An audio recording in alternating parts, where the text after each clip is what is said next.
नमस्कार प्रणाम साथियों, टुडे न्यूज चैनल में आप सभी का स्वागत है। आज के हम अपने इस वीडियो में चर्चा करेंगे बिहार प्रदेश के बारे में। तो हाँ दोस्तों, हम आप लोगों को बता दें, सुपर सेवा आईटी कंपनी मुजफ्फरपुर में करेगी करोड़ों का निवेश, बिहार में बढ़ेंगे नौकरियों के मौके। तो दोस्तों, हम आप लोगों को बता दें कि अभी तक जो बिहार राज्य के लोग तकनीकी क्षेत्र में या जैसे बीटेक या किसी अन्य प्रकार के डिग्री कोर्स करके लोगों को नौकरी के लिए बेंगलोर या हैदराबाद या नोएडा या गुड़गांव जैसे हाईटेक सिटी में जॉब करने के लिए जाना पड़ता था, तो अब सुपर सेवा आईटी कंपनी जल्द ही मुजफ्फरपुर में अपने करोड़ों का निवेश करेगी और वहां पर लोगों के नौकरियों के अवसर बेहद ज़्यादा बढ़ जाएंगे और जो लोग बाहर नौकरी कर रहे हैं दूसरे स्टेट में, वो भी अपने स्टेट में वापस आ जाएंगे।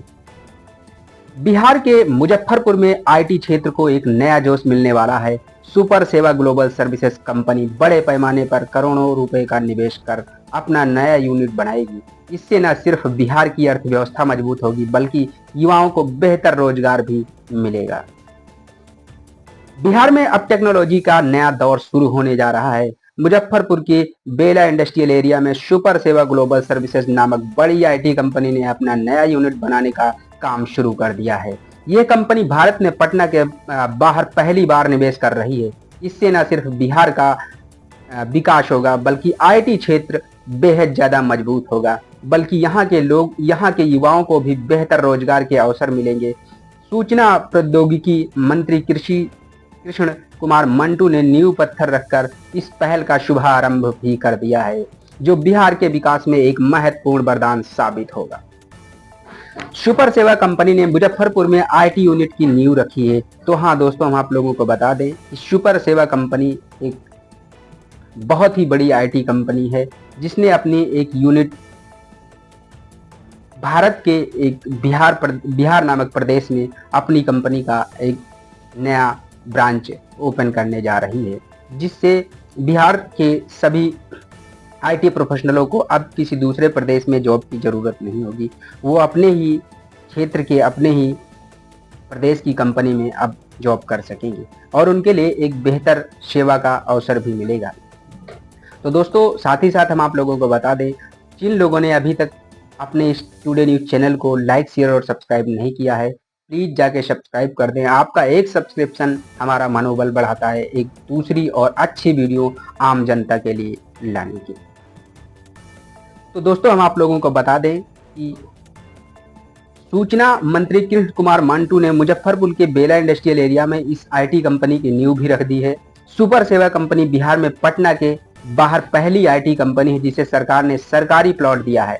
ये बहुत बड़ी बात है क्योंकि इससे बिहार में आईटी क्षेत्र का विकास होगा और नए रोजगार की संभावनाएं भी बढ़ेंगी। कंपनी का मकसद है कि अगले 1 साल के अंदर अपनी यूनिट पूरी तरह से चालू कर दे और यहाँ सॉफ्टवेयर बनाने का काम शुरू कर दे। इससे इलाके में तकनीकी कामों को बढ़ावा मिलेगा और युवाओं को एक बेहतर नौकरी के अवसर भी मिलेंगे। बिहार बन रहा है आईटी हब, युवाओं को मिलेंगे रोजगार। तो दोस्तों, हम आप लोगों को बता दें, जब से इस कंपनी ने यहाँ पर आईटी हब बनाने का निर्णय लिया है, तब से बिहार के युवाओं में एक अलग ही जोश देखने को मिल रहा है।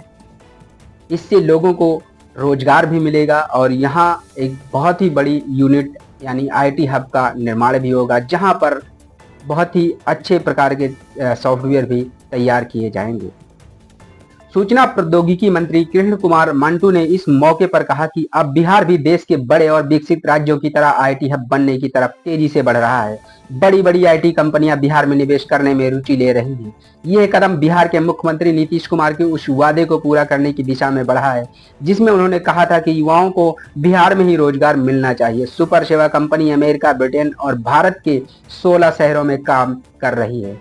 यहाँ company Adobe, Barclays, BLF, IBM, IHCL, P&G, Microsoft, Optum and Wipro जैसी बड़ी ब्रांड्स के लिए सॉफ्टवेयर बनाती है।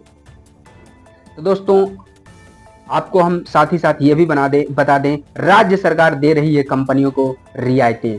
तो इस कंपनी को बिहार में बढ़ावा देने के लिए वहाँ की जो मौजूदा सरकार है वो भी काफ़ी ज़्यादा योगदान इस कंपनी को बिहार में स्थापित करने में मददगार साबित हो रही है। राज्य सरकार ने आईटी कंपनी को बढ़ावा देने के लिए कई कदम उठाए हैं। बिहार आईटी नीति 2024 के तहत कंपनियों को सस्ते दाम पर जमीन प्लॉट दी जा रही है। इसके अलावा जो पैसा कंपनी अपने काम में लगाती है उस पर भी खास मदद की जा रही है। बिहार आईटी विभाग के खास अधिकारी अरविंद कुमार चौधरी ने बताया कि कंपनी को टैक्स में छूट और दूसरे कई फायदे मिलेंगे। जो कंपनियां पटना और दानापुर के बाहर निवेश करेंगी उन्हें हर तरह का 10% अतिरिक्त फायदा मिलेगा।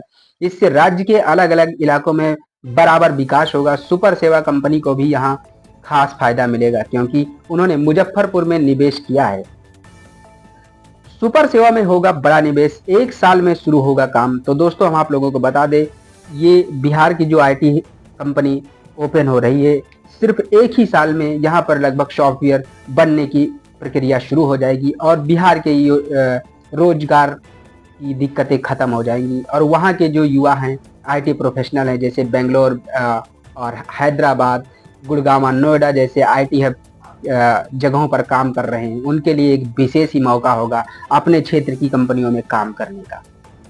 तो दोस्तों, जिन लोगों ने अभी तक हमारे चैनल को सब्सक्राइब नहीं किया है, कृपया चैनल को जाके सब्सक्राइब कर दें, जिससे आप लोगों तक अहम जानकारी हमारे टुडे न्यूज चैनल के माध्यम से समय समय पर मिलती रहे। सुपर सेवा ग्लोबल सर्विसेज के सीईओ कामुद शर्मा ने कहा कि कंपनी 1 साल के अंदर अपना नया यूनिट शुरू कर देगी। कंपनी ने शुरू में 8 करोड़ रुपए का निवेश किया है, जो आने वाले 5 साल में बढ़कर 20 से 25 करोड़ रुपए तक पहुंच सकता है। इस निवेश से मुजफ्फरपुर में सैकड़ों लोगों को नौकरी मिलेगी। इस कार्यक्रम में कंपनी के मैनेजिंग डायरेक्टर अजय शंकर शर्मा और कई अन्य अधिकारी भी मौजूद थे। यह निवेश बिहार के आईटी क्षेत्र को एक नई पहचान देगा और युवाओं के लिए एक अच्छे रोजगार के मौके भी बनाएगा। तो दोस्तों, ये था आज का सबसे बड़ा अपडेट जो हमारे टुडे न्यूज चैनल के माध्यम से हमारे भारत में एक प्रदेश बिहार के लिए एक बहुत बड़ा अपडेट है, जहां पर वहां के सारे जो आईटी प्रोफेशनल हैं, जैसे बेंगलुरु, हैदराबाद, चेन्नई, गुड़गांव, नोएडा जैसे क्षेत्रों में जो कार्यरत हैं, उनको अब एक सुनहरा मौका अपने प्रदेश में, अपने क्षेत्र की कंपनियों में काम करने का मिलेगा। तो दोस्तों, ये वीडियो आप लोगों को कैसा लगा कमेंट बॉक्स में जरूर बताएं। तब तक के लिए जय हिंद, जय भारत, वंदे मातरम।